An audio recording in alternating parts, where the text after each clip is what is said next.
آپ صلی اللہ علیہ وسلم نے ڈیوائن وزڈم کی بیس پر ان کی ویکنیسز کو ختم کیا اور ان کی سٹرینتھس کو ریفائن اور شائن کر دیا، اور اس کی بیس پر ایک ایسے معاشرے کی بنیاد رکھی جو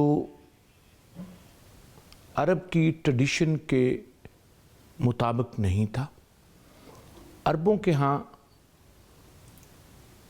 ٹرائبل سسٹم تھا، ان کے ہاں صرف بلڈ باؤنڈ تھی۔ اس بلڈ باؤنڈ کی جگہ رسول اللہ صلی اللہ علیہ وسلم نے ایک ایسے سماج کی بنیاد رکھی جس میں سماج کو جوڑنے والی چیز عقیدہ تھی، لیکن اسی سماج کے اندر دوسرے عقائد کو بھی اکاموڈیٹ کیا گیا۔ یہ ایک انکلوسیو موومنٹ تھی۔ رسول اللہ صلی اللہ علیہ وسلم نے عربوں کی ڈفرینسز کو ڈائیورسٹی میں تبدیل کیا، خوبصورت، ان کے اختلافات کو تنوع میں تبدیل کیا۔ عربوں کے ہاں قبائلی جھگڑے تھے، قبائلی تضادات تھے۔ آپ جانتے ہیں کہ قریش اور قریش کے قبائل کی پھر فردر ڈویژن بنو ہاشم، بنو امیہ، اوس، خزرج، یہاں پہ انصار کی ڈویژن تھی، مہاجرین، یہ انصار، مہاجرین، پھر جو مدینے میں دوسرے ٹرائب تھے جن میں یہودی ٹرائب بھی تھے، اس کے علاوہ کچھ کرسچنز بھی تھے، کچھ ایتھیسٹ ٹرائب بھی تھے۔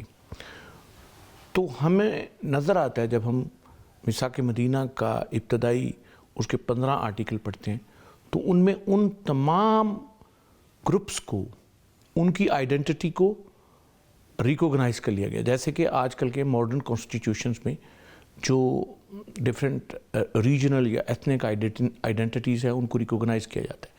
اسی طرح میثاق مدینہ میں ان سب کو ریکوگنائز کر لیا گیا، لیکن اس ریکوگنیشن کے ساتھ ساتھ ان کو 2 نئی آئیڈینٹیز بھی دے دی گئی، انصار اور مہاجر کی۔ یہ جو آئیڈینٹیز ہیں یہ ان کے سوشل کنٹریبیوشن کی بنیاد پر دی گئی۔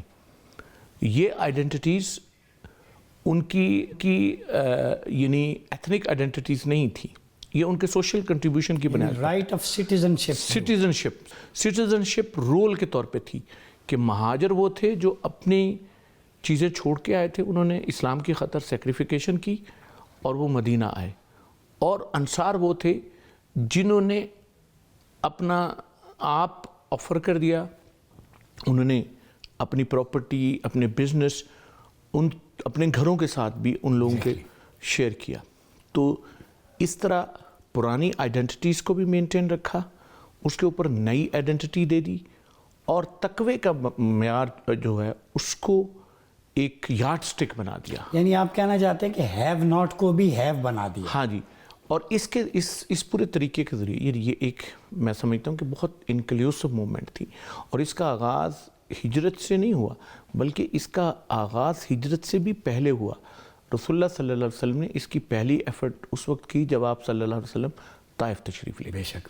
اس کے بعد عقبہ کے مقام پہ جتنی آپ نے ڈیلیگیشنز کے ساتھ ملاقاتیں کی اس میں اس کی فاؤنڈیشن رکھی گئی، اور وہاں جو پہلی پلیج تھی، دوسری پلیج تھی، تیسری پلیج تھی، ان پلیجز کے اگر ہم الفاظ کا دیکھیں، ان کی ساخت دیکھیں تو وہ بھی بتاتے ہیں کہ یہ ایک ایگزیمپلری سوسائٹی کی تشکیل کے لیے، ایک ایسی انکلوسیو سوسائٹی کی تشکیل کے لیے ہے جس میں مرد اور عورتیں دونوں اپنا کردار ادا کریں گی۔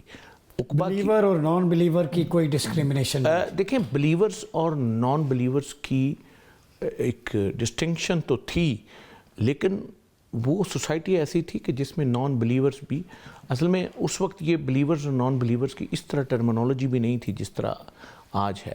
اور میثاق مدینہ میں تو تمام جو اس کے پارٹنرز ہیں، جو اس میں پارٹیز ہیں، ان کے لیے بلیورز کی ٹرمینالوجی استعمال۔ ڈاکٹر صاحب گفتگو اچھا، میں یہاں پہ صرف ایک بات کرنا چاہتا ہوں کہ اس کی انکلوسیونیس میں بڑا سگنیفیکنٹ یہ ہے کہ عقبہ کے مقام پہ ایک بیت کا نام ہے بیت النساء۔ یس۔ اس سوسائٹی میں جہاں پہ عورتوں کو مال و متاع سمجھا جاتا تھا، اس میں رسول اللہ صلی اللہ علیہ وسلم نے عورتوں Women's participation جو ہے۔ وومن پارٹیسپیشن کے ذریعے مردوں کے برابر اور اس انکلوسیو سوسائٹی کے اندر شامل کیا. تو رسول اللہ صلی اللہ علیہ وسلم نے ڈیفرنسز کو ڈائیورسٹی میں تبدیل کیا اور اسی ڈائیورسٹی نے پھر ڈیفیکلٹیز کو چیلنجز میں تبدیل کیا اور چیلنجز سے پھر اپرچونٹیز جنریٹ. ناظرین، ڈاکٹر صاحب نے بڑے خوبصورت انداز میں انکلوسیو سوسائٹی جو ریاست مدینہ میں تھی، جہاں پہ ایک پارٹیسپیٹری ڈیموکریسی کا کلچر تھا، وداؤٹ اینی ڈسکرمنیشن، اس کو ایلیبوریٹ کیا. مولانا عمران بشیر صاحب، یہ بتائیے گا کہ مدینہ تو ثانی، جسے مدینہ ثانی پاکستان کہتے ہیں، اس کا نظام حکومت کس طرز پر ہونا چاہیے؟ یعنی اس کے پیچھے سورس آف انسپریشن کیسا ہونا چاہیے؟ اس کو ایلیبوریٹ کریں، چونکہ ہم ریاست مدینہ کو آئیڈیلائز کر رہے ہیں اور اس بنیاد پر پاکستان کو مدینہ ثانی کہا جاتا ہے.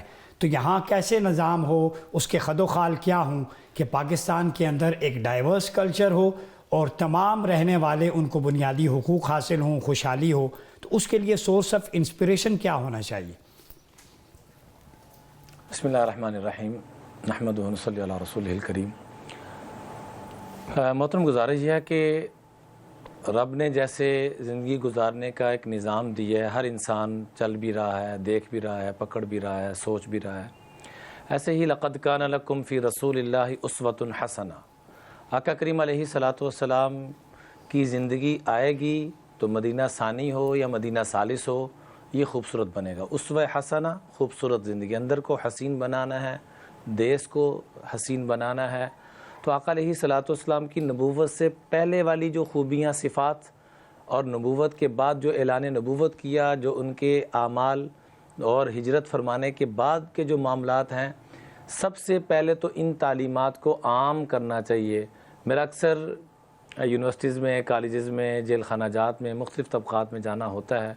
یقین کریں کہ خطبہ حجۃ الوداع جو 10 منٹ کا خطبہ ہے، وہ بھی پوچھا گیا نا کہ اس میں 40 کے قریب نکات پیش کیے گئے، وہ کسی کو آتے ہوں تو اس کی بھی اویئرنس تک نہیں ہے. تو سب سے پہلے تو ان تعلیمات کو عام کرنے کی ضرورت ہے، نمبر 1. نمبر 2، مسلمان کی آقا علیہ الصلوۃ والسلام نے کیا تعریف فرمائی، اس کو اتنا عام کریں، اتنا عام کریں کہ یقین کریں کہ ہمیں کسی اور چیز کی ضرورت ہی نہیں رہ جائے گی. آقا علیہ الصلوۃ والسلام سے پوچھا گیا کہ مسلمان رب کے اور آپ کے کاغذوں میں ہے کون؟ تو آپ نے فرمایا المسلم من سلم الناس، جس سے انسانیت کو سلامتی پہنچے. لہٰذا اگر ہم نے مدینہ ثانی، پاکستان کا لفظی ترجمہ ہی مدینہ طیبہ بنتا ہے، جو ترجمہ مدینہ منورہ کا ہے، مدینہ طیبہ کا ہے، پاکیزہ شہر، پاکستان، اس کا لفظی ترجمہ بھی یہی ہے، مدینہ شہر، اچھی ریاست، منورہ، نور والی ریاست، پاکیزہ ریاست. اس ریاست کی بنیاد آقا علیہ الصلوۃ والسلام نے سچائی اور امانت داری کے اوپر رکھی. کسی کے ساتھ فراڈ نہیں، کسی کے ساتھ دھوکہ نہیں. یہ ہمیں اپنی ذات سے شروع کرنا ہوگا. ہمیں حکمران ہیں تو ایز اے حکمران، ایز اے ڈاکٹر ہیں، انجینئر ہیں، اسٹوڈنٹ ہیں، والدین ہیں، پیرنٹ، جو جس شعبے میں، سب سے پہلے ہم یہ کہ اوپر سے کوئی آ کے بیٹھ جائے گا اور وہ نظام چلا لے گا، یہ نہیں ہوگا. ہمیں بنیادی طور پر ابتدا سچائی اور فراڈ سے بچانے کے لیے اتنے بار بار اس کے تذکرے، جیسے کہ کوئی بھی چیز ایک مشہور ہے، اس کے باوجود ایڈورٹائزمنٹ اتنی کرتے ہیں کہ لوگوں کے دلوں میں وہ چیز گھر کر جائے. ایسے ہی ہمیں آقا علیہ الصلوۃ والسلام کی زندگی کے بار بار تذکرے، سچائی، امانت داری. اس کے بعد آپ جب ہجرت فرما کر اتنی قربانیاں کر کے تشریف لاتے ہیں مسجد جمعہ جو مدینہ منورہ میں، جہاں آپ علیہ الصلوۃ والسلام نے آ کے پہلا جمعہ ارشاد فرمایا اور 10 منٹ کا خطبہ ارشاد فرمایا، وہ خطبہ میں بڑے ادب سے گزارش کروں گا کہ ہم سب کو وہ خطبہ پڑھنا چاہیے. اس کی ایک بات میں، چونکہ مختصر وقت ہے، عرض کر کے آگے چلوں گا. جی ایک بات اس کی عرض کروں گا کہ اب سب جانثار بیٹھے ہوئے ہیں، خود سچے ہیں، امانت دار ہیں، صابر ہیں، برداشت کرتے ہوئے آئے. سامنے اپنا پورا قافلہ بیٹھا ہوا، اپنی فوج بیٹھی ہوئی ہے. ایک جملہ بھی شکوے کا نہیں ارشاد فرمایا کہ مجھے لوگوں نے یوں ستایا، میرے ساتھ یہ سلوک کیا. ان چیزوں کو اپناتے ہوئے ایسا میثاق مدینہ قائم کیا جو ہمیں یہاں بھی ضرورت ہے، یونٹی کی، اتحاد کی، اتفاق کی. آج ہم ایک لفظ بولتے ہیں قبلہ، میجارٹی اور منارٹی، اقلیت اور اکثریت کا ہم ایک لفظ بولتے ہیں. آقا علیہ الصلوۃ والسلام نے ہمیں جو نام دیا تھا، اگر ہم اس نام پر آ جائیں تو ہمارا مدینہ الثانی واقعتاً مدینہ الثانی بن سکتا ہے۔ وہاں پر نام دیا گیا تھا ذمی کا، کہ یہ ہمارے ذمے ہو گئے، ان کے حقوق پورے کرنا ہمارے ذمے ہے، ان کے تمام حقوق پورے کرنا ہمارے ذمے ہے۔ اس کی اتنی مضبوط بنیاد ڈالی کہ آج جس مسلمان سے پوچھیں سمرقند بخارا کی کیا اہمیت ہے تو سب کے سامنے ہے وہ کیسے وجود میں آیا۔ اس بنیاد کو جس کو آقا کریم علیہ الصلوۃ والسلام نے ذمی والی بات اور ذمی کے حقوق کو جو پیش کیا گیا کہ جو غیر مسلم ہیں ان کے حقوق کس حد تک ہم نے پورے کرنے ہیں۔ انشاءاللہ اس کو آگے ایکسپینڈ کرتے ہیں، آپ کو پوائنٹ آ گیا۔ نان مسلم مائنورٹیز کی آپ بات کر رہے ہیں، ان کے رائٹس کی گفتگو کا سلسلہ آگے بڑھاتے ہیں۔ ڈاکٹر فرید پراچا صاحب ہمارے ساتھ موجود ہیں۔ ڈاکٹر صاحب یہ بتائیں کہ جو ماڈرن ویلفیئر سٹیٹس ہیں، دنیا کی جدید ریاستیں، اگر ان کو انالائز کیا جائے تو اس کے مقابلے میں ہم مدینہ ثانی یعنی پاکستان کو کہاں دیکھتے ہیں؟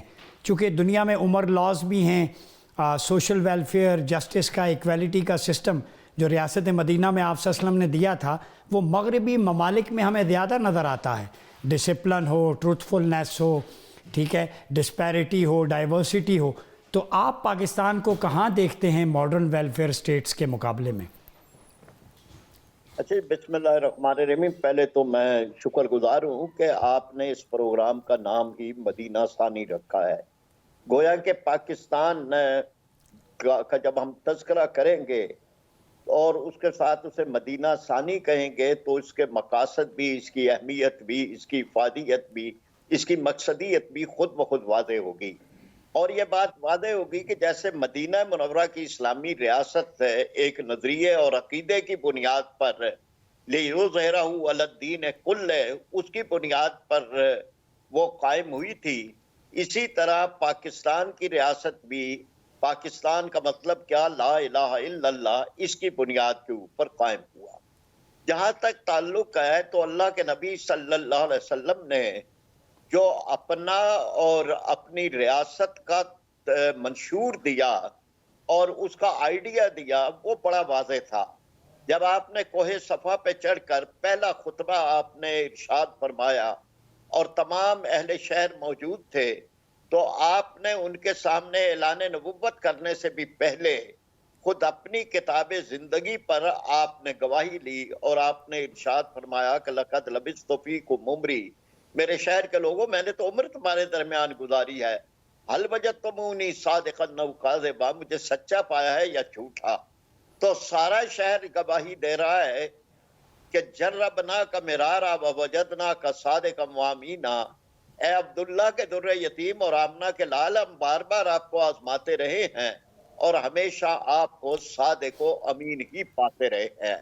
یہ صادق اور امین ہونا یہ ایک فلاحی ریاست کا، ایک ویلفیئر ریاست کا کہ وہ بنیاد ہے کہ جس کو آپ نے پہلے خطبے میں ارشاد فرمایا۔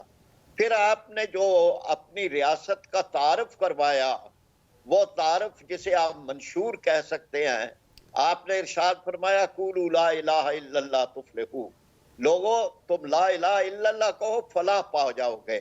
اور فلاح کا تصور اسلام کے اندر یہ ہے کہ ربنا آتنا فی الدنیا حسنۃ وفی الآخرۃ حسنۃ، یعنی دنیا کی بھلائیاں بھی مل جائیں اور آخرت کی بھلائیاں بھی مل جائیں۔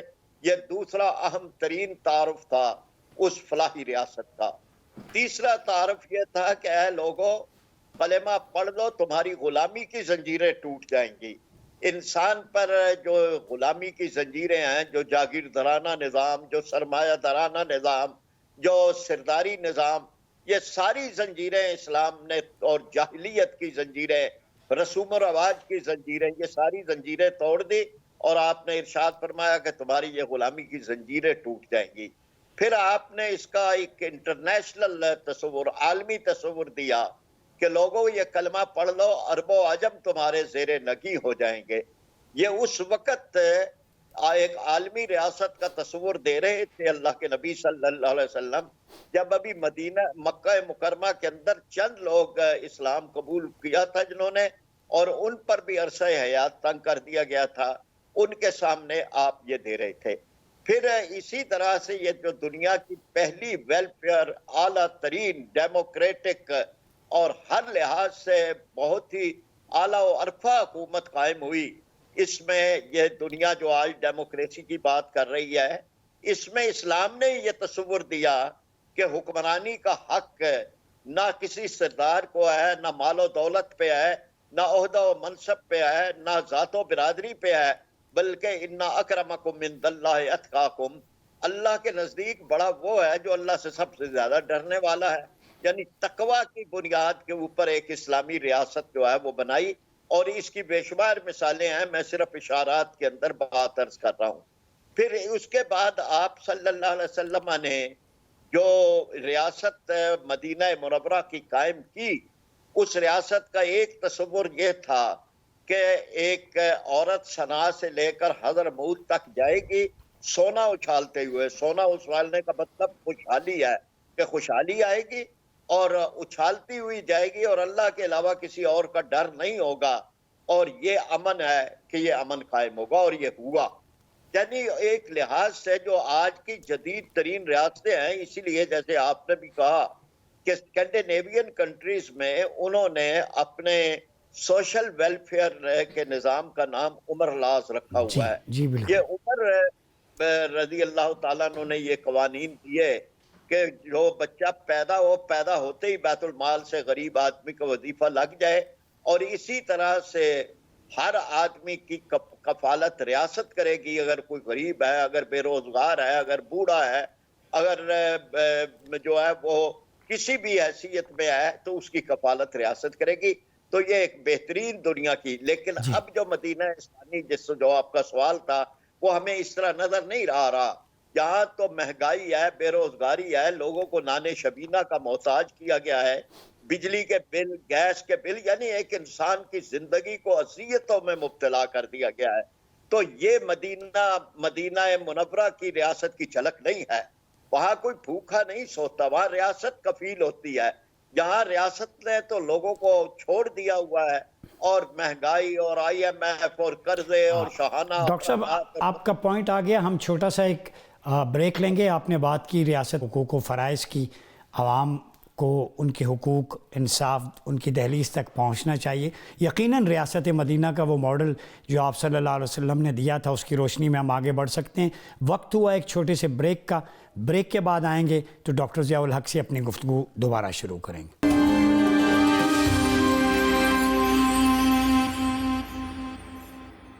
ویلکم بیک ناظرین. پروگرام مدینہ ثانی کے ساتھ ایک بار پھر آپ کی خدمت میں حاضر ہیں. بریک سے پہلے ہم گفتگو کر رہے تھے کہ ریاست مدینہ کا ماڈل پاکستان میں کیسے امپلیمنٹ ہو سکتا ہے.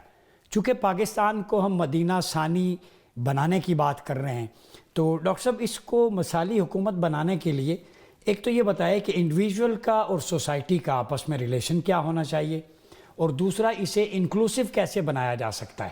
مختلف قومیتوں کے لوگ ہیں، مختلف مذاہب کے، مسالک کے، کہ ایک ایسا کلچر ہو جس کے اندر ہارمنی بھی ہو، ٹالرنس بھی ہو. چونکہ آپ نے پیغام پاکستان نیریٹو پہ بہت کام کیا ہے، وہ فتویٰ جس میں more than 1000 اسکالرس کے سگنیچرز ہیں، جو نان وائلنٹ موومنٹ ہے ایک طرح کی، کاؤنٹر نیریٹو ہے ٹیررزم ایکسٹریمزم کا. تو پاکستان کو پیسفل انکلوسیو سوسائٹی مدینہ کی طرز پہ کیسے بنائیں، اور فرد اور معاشرے کا آپس میں ربط کیسے ہو؟ دیکھیں، ایک بات تو ہمیں سمجھنے کی ضرورت ہے، جیسا سماج ہوگا ویسی حکومت ہوگی. اور ڈیموکریسی میں تو حکومت آتی ہی سماج سے. ایک مثالی حکومت اور مثالی ریاست کے لیے دو چیزوں کی ضرورت ہوتی ہے. ایک اس کے پاس ایک مثالی سوشل کانٹیکٹ موجود ہو، ایک نیشنل نریٹو موجود ہو، قوم کی اسپائریشن ہو، تمنا ہو. وہ ہمارے پاس موجود ہے.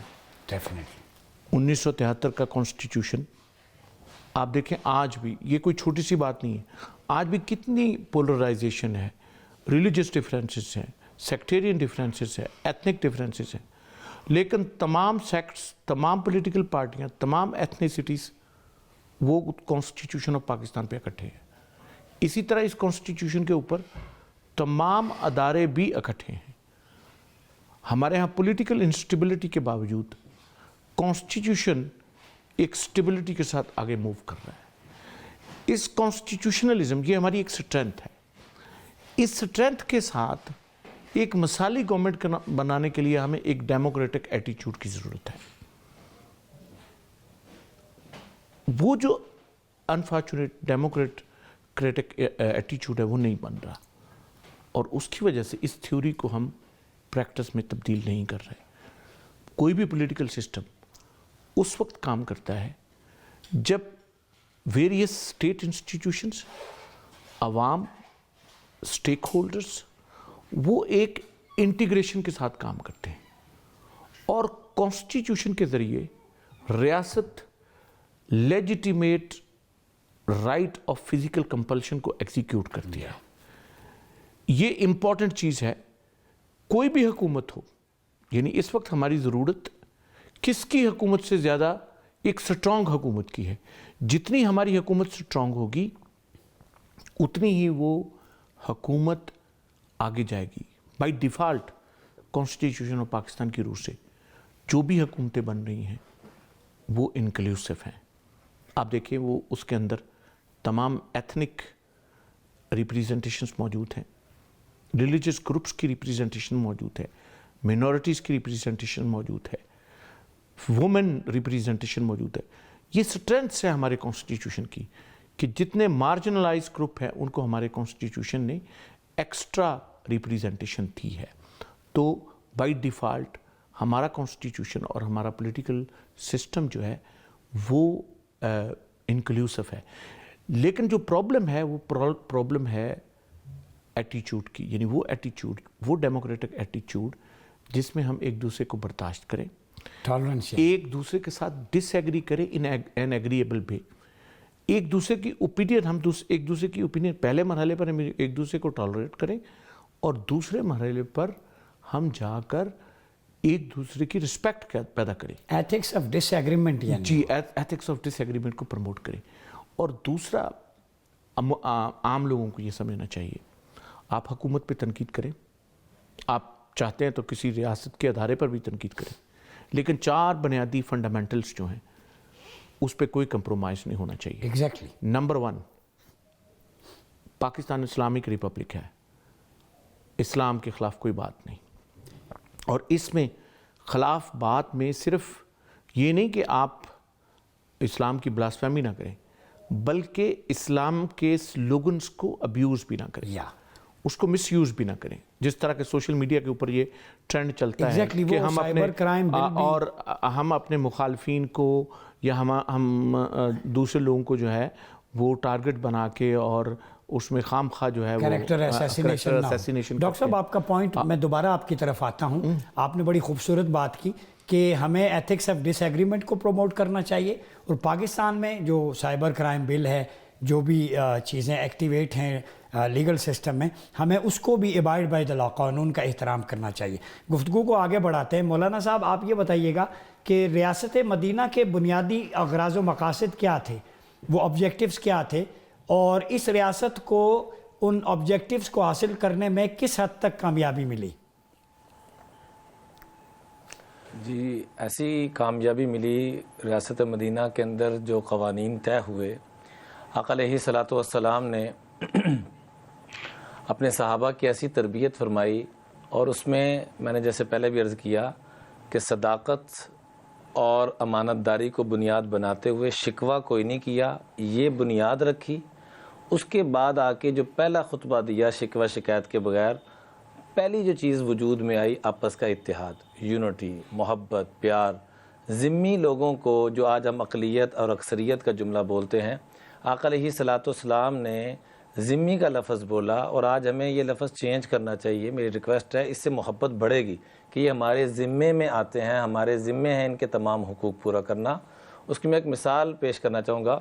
سیدنا عمر بن عبدالعزیز رحمۃ اللہ علیہ نے ان تعلیمات کو حاصل کرتے جو اس کی بنیاد آپ علیہ الصلوۃ والسلام نے رکھی, اور خلفائے راشدہ کا تتمہ جو ہمیں نظر آتا ہے, ان کے دور میں سمرقند آزاد ہو جاتا ہے, مسلمانوں کے پاس آ جاتا ہے, اور عیسائی آ کے شکوہ کرتے ہیں کہ جو اسلام کا طریقہ کار ہے کہ پہلے دعوت دینا, نہیں قابو میں آئے تو مذاکرات کرنا, یہ 2 کے بعد قبضہ کیا جاتا ہے, تو پہلے والے 2 کام ہوئے ہی نہیں ہیں.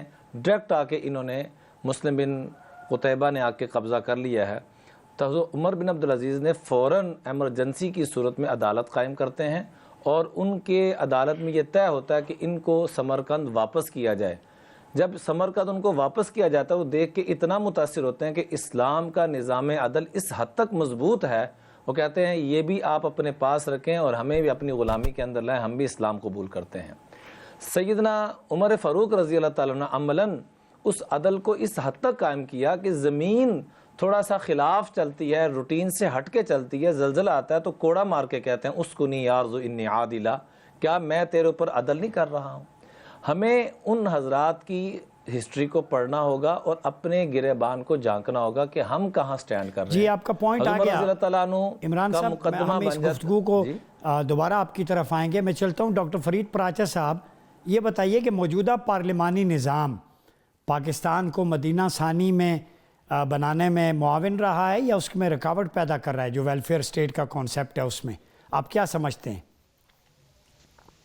دیکھیے 2-3 چیزیں اس سلسلے میں ہیں. پہلی بات تو یہ ہے کہ اسلامی ریاست میں حاکمیت اعلیٰ اللہ رب العالمین کی ہے, اور قرآن پاک میں جو بیان کیا گیا ہے ایک اسلامی ریاست کا تصور ہے وہ ہے اطیعوا اللہ و اطیعوا الرسول و اولی الامر منکم. اللہ کی اطاعت کرو, اللہ کے رسول کی اطاعت کرو اور اولی الامر کی اطاعت کرو جو تم میں سے ہوں. اب اس میں 2 نقطے ہیں, ایک تو اطیعوا کا لفظ اللہ کے ساتھ ہے, رسول کے ساتھ ہے, لیکن اولی الامر کے ساتھ الگ سے اطیعوا کا لفظ نہیں ہے. صحیح ہے. یہ اسلامی ریاست کے اندر کسی بھی حکمران کی اطاعت اللہ اور رسول کی اطاعت کے تابع ہے. پھر منکم تم میں سے ہوں, علیکم تمہارے اوپر مسلط نہ ہوں. یہ اسلام میں منکم کا تصور دیتا ہے. اس کے لیے جو بھی نظام ہو اس میں پارلیمانی نظام بھی ہو سکتا ہے, صدارتی نظام بھی ہو سکتا ہے. اصل میں تو اسلام کا نظام خلافت ہے, لیکن اس کے لیے جو بھی مراحل ہیں ان میں ہم پارلیمانی نظام بھی کر سکتے ہیں, صدارتی بھی کر سکتے ہیں. لیکن ہمارے ملک کے جو تجربات بیان کرتے ہیں وہ پارلیمانی نظام کے لیے زیادہ سازگار ہے. یہ پارلیمانی نظام کی بنیاد قرآن پاک میں ہے, وَأَمْرُهُمْ شُورَى بَيْنَهُمْ, ان کے معاملات آپس کے مشورے سے ہوتے ہیں. یہ جو مشورے کی پلیٹ فارم ہے یہ پارلیمنٹ ہے. جی پراچا صاحب, آپ کا پوائنٹ آف ویو آ گیا. میں اپنے تینوں معزز مہمانوں کا شکریہ ادا کرتا ہوں کہ انہوں نے اپنے قیمتی وقت سے نوازا. ناظرین, آج ہم نے مدینہ ثانی کے تعارف, اس کے مفہوم اور اغراض و مقاصد پہ سیر حاصل گفتگو کی. جیسے کہ اللہ رب العزت کی ڈیوائن کمانڈمنٹس کے مطابق اسلامی ریاست کے قوانین میں ایبسولوٹ اتھارٹی یعنی اقتدار اعلیٰ وہ اللہ رب العزت کے پاس ہے, اور اس نے اپنے اختیارات جو عطائی ہیں اپنے حبیب مکرم حضرت محمد صلی اللہ علیہ وسلم کو تفویض کیے ہیں. اور حضور کی یہ اتھارٹیز لا میکنگ اتھارٹیز بھی ہیں اور ایکسپلینیٹری اتھارٹیز بھی ہیں. وما آتاکم الرسول فخذوہ, یہ آقا کی قانون ساز اختیارات ہیں. اور اسی طرح لتبین للناس, کہ اس حکم کو کھول کر تفسیر کے ساتھ بیان کر دیں, یعنی آپ صلی اللہ علیہ وسلم جو حکم دیں اس پر عمل کرنا اور جس سے روکیں اس سے رک جانا, اور آپ صلی اللہ علیہ وسلم جس حکم کی تشریح فرما دیں. یہ ریاست مدینہ کی بنیاد ہے کہ حضور صلی اللہ علیہ وسلم اللہ کے قوانین کی تشریح و تعبیر کرنے میں ایبسولوٹ اتھارٹی ہیں اللہ کی طرف سے. ہم نے دیکھا کہ ریاست مدینہ میں جہاں عدل و انصاف تھا, مہاجرین اور انصار, ہیو اور ہیو ناٹ کی تھیوری, ایک سوشو اکنامک آرڈر آپ صلی اللہ علیہ وسلم نے ڈیولپ کیا. تعلیمی میدان میں صفا کا انسٹیٹیوٹ ڈیولپ کیا. لیڈرشپ میں سیدنا ابو بکر صدیق, سیدنا عمر فاروق, عثمان غنی اور سیدنا علی کرم اللہ وجہ الکریم جو قیادت میں, جو ایڈمنسٹریشن میں, جو حیا میں, علم میں, تدبیر میں اپنی مثال آپ تھے. پھر چشم فلک نے دیکھا کہ خلافت راشدہ میں جو ریفارمز ہوئی وہ ریاست مدینہ کا تسلسل تھی. سیدنا عمر کے دور میں اولیات عمر کو ہم دیکھ لیں کہ جس طرح انسٹیٹیوشن بلڈنگ ہوئی اس نظام پر جو آپ صلی اللہ علیہ وسلم نے دیا تھا, پولیس کا نظام ہو, فوجی محکمے ہوں, بیت المال ہو, احتساب کا نظام ہو, یہ ریاست مدینہ کی ایکسپینشن تھی. آج پاکستان کے اندر ہمیں وہی انسٹیٹیوشن بلڈنگ کو ریوائیو کرنے کی ضرورت ہے تاکہ انصاف عام آدمی کی دہلیز تک پہنچے. ہر شخص کو اظہار رائے کی آزادی ہو, ہر شخص کو اپنے عقیدے کے مطابق عبادت کرنے کی آزادی ہو, ہر شخص کو right of life, job, wealth,